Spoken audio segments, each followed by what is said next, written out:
Don't worry, Tools. The plant isn't... Uh-oh! It's him! Ah!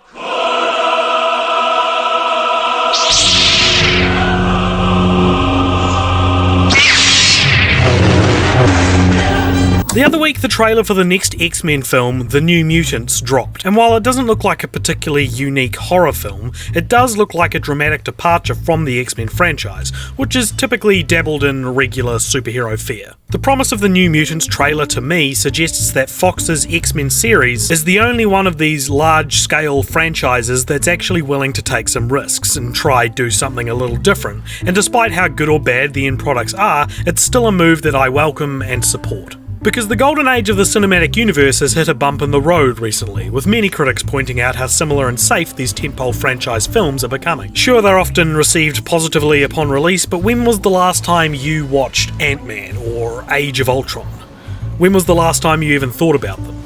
These movies don't age well, and they can often be forgettable, flavourless, passable. To their credit, I think Marvel have been at least trying to tackle this problem in recent movies by hiring directors with pretty distinct voices, but X-Men have been going nuts with genre in the last couple of their films, like Deadpool and Logan, both of which stray outside of their established style, and The New Mutants looks to be their most ambitious project yet. Now, if you compare the methods of the X-Men series to Star Wars, you can basically see the opposite happening. It's no secret that Star Wars have been facing a lot of drama behind the scenes when it's come to giving all of their movies a consistent vibe. Whether that's firing eccentric directors and hiring safer options, or even commandeering projects and plaguing them with reshoots just to get back to that house style. And I'm probably grasping at straws here, but even the recent announcement of the Han Solo origin film being called Solo could be seen as kind of indicative of how safe Star Wars are trying to be. When it comes to the mainline episodic films in the Star Wars canon, I totally understand why they need to feel like they're all part of one big story. But the spin-off films should be free to explore other genres and styles and story structures. Rogue One was supposed to be Saving Private Ryan in space, but the studio intervened and instead we got just another Star Wars movie. Solo could have been a wacky space western comedy helmed by Phil Lord and Chris Miller, and while I don't want to judge the film before I see it,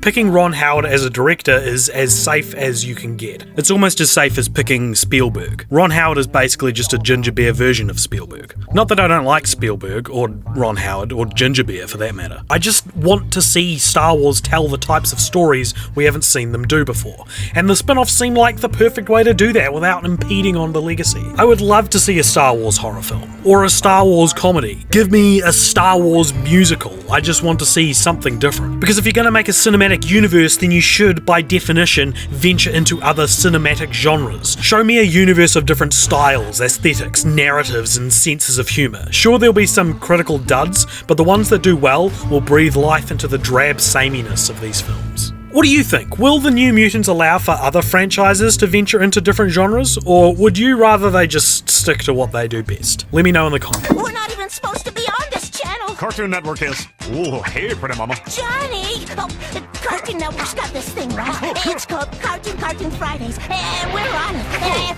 Hurry up! Okay! These are our shows. All your favorite cartoons back to back. Somebody's coming! We'll see you over there.